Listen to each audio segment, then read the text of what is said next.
तो आइए बहनों, आज आपको मैं नई जानकारी देना चाहूँगी। इस वीडियो में लास्ट तक बनी रहें। आज सभी बहनों को पता है कि पोषण माह अभियान शुरू हो चुका है 12 सितंबर से। तो ये देखिए 10/9/2025 का आदेश है। ये किस विषय पर निकला हुआ है, इसके साथ ही साथ मैं आपको कई जानकारी देना चाहूँगी। तो वीडियो में लास्ट तक सभी बहनें बनी रहें। तो सबसे पहला है हमारा, देखिए बेबी रानी मौर्य। ये आपका जो आदेश आपको दिखाई दे रहा है यहाँ पर, बेबी रानी मौर्य, महिला एवं बाल विकास एवं पुष्टाहार उत्तर प्रदेश। तो आपकी जो बेबी रानी मौर्य है उनका आदेश है। यह आदेश नंबर देख लें, प्रमुख सचिव गृह विभाग उत्तर प्रदेश शासन, पुलिस महानिदेशक उत्तर प्रदेश। तो ये आदेश किस विषय पर है? ये 10/9/2025 बेबी रानी मौर्य, देखिए उनके मोहर भी लगी हुई है और हस्ताक्षर भी हो रहे हैं। श्री राजीव सिंह परीक्षा माई विधायक के संलग्न पत्रांक दिनांक 10/9/2025 का अवलोकन करने का कष्ट करें, जिसके द्वारा अवगत कराया गया है कि जनपद झांसी के थाना सीपरी बाजार में तैनात थाना प्रभारी श्री आनंद सिंह के विरुद्ध निम्नलिखित तथ्यों को उल्लेख करते हुए कार्रवाई किए जाने का उल्लेख किया गया है।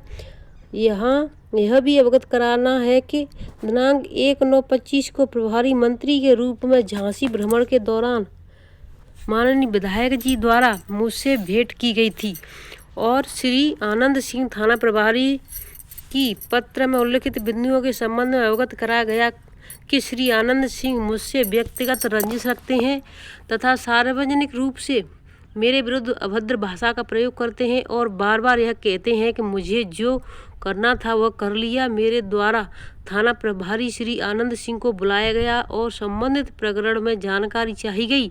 तब भी श्री आनंद सिंह द्वारा बातचीत करते करते बहुत ही अमर्यादित भाषा का प्रयोग करने लगे। मेरे द्वारा कहा गया कि आप जनप्रतिनिधियों का सम्मान नहीं करते हो और आप किसके लिए अमर्यादित भाषा का प्रयोग कर रहे हैं।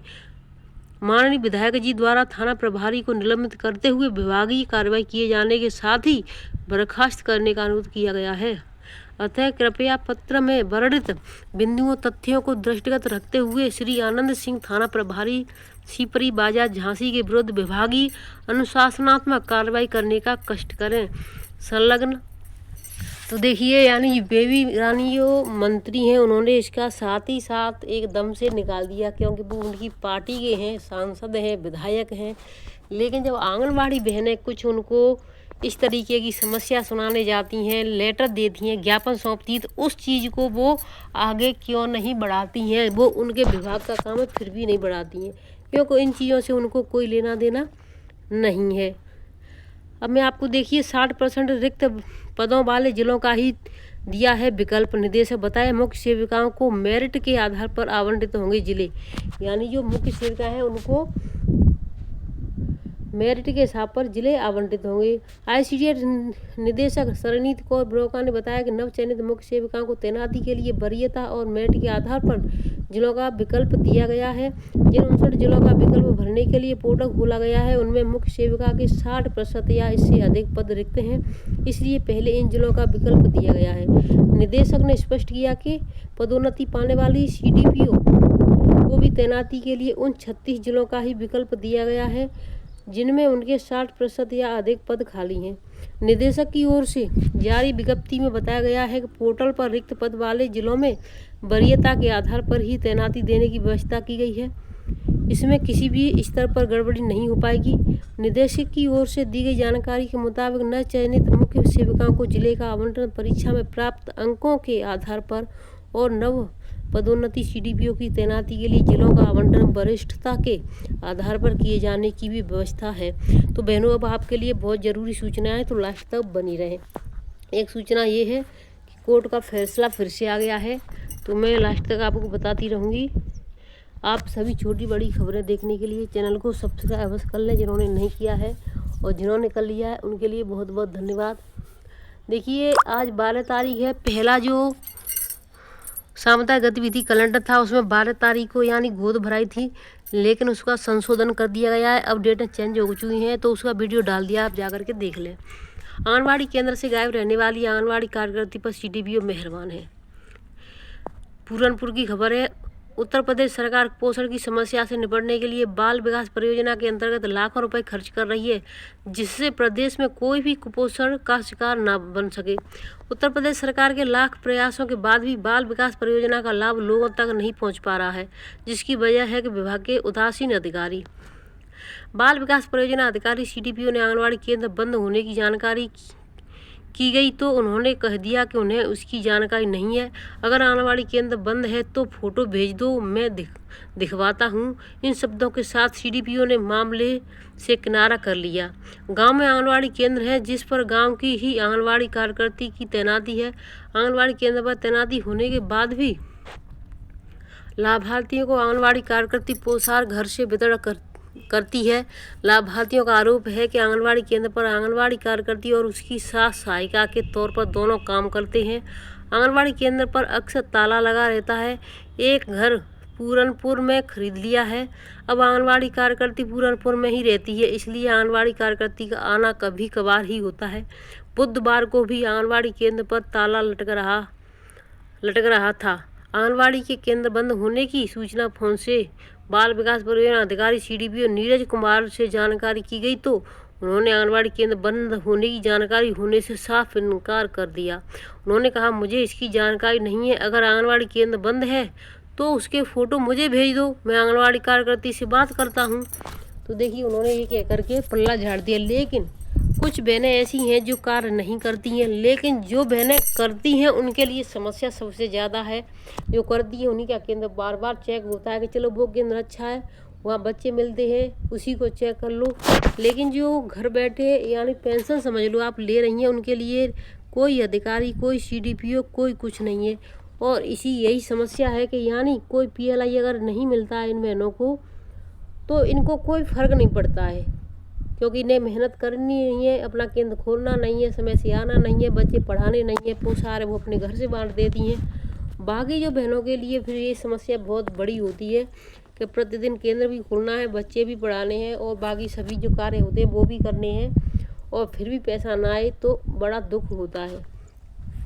आदेश की अवहेलना में क्यों ना राज्य व केंद्र के अधिकारियों को दंडित किया जाए, हाईकोर्ट का आदेश है ये। तो इसमें देख लो बहनों, फिर से हाईकोर्ट आंगनबाड़ी बहनों के पक्ष में बोला है, लेकिन सरकार नहीं सुनती है। तो अब कोर्ट ने ये आदेश कर दिया कि क्यों ये हमारे आदेश का पालन नहीं कर रहे हैं, तो हम राज्य और केंद्र के जो अधिकारी हैं उनको दंडित करेंगे। तब वो दंडित होंगे तभी कुछ किया जा सकता है।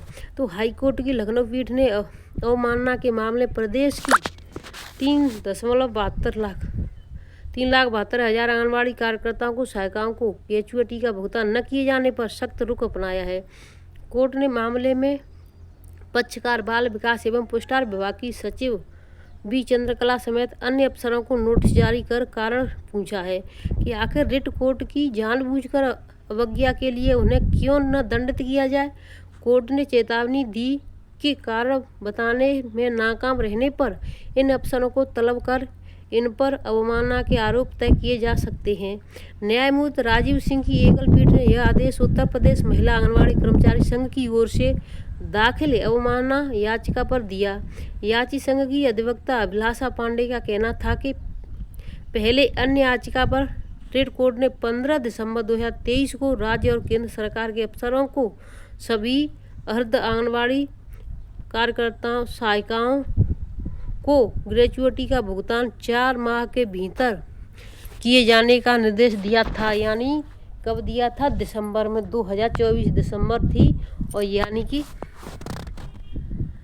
दिसंबर 2023 में दिया था। और उनसे ये भी कहा था कि यानी 5 महीने के अंदर इनको दे दें, लेकिन सरकार नहीं सुनी और ये कोर्ट आगे बढ़ता गया, तारीख पे तारीख चल रही है।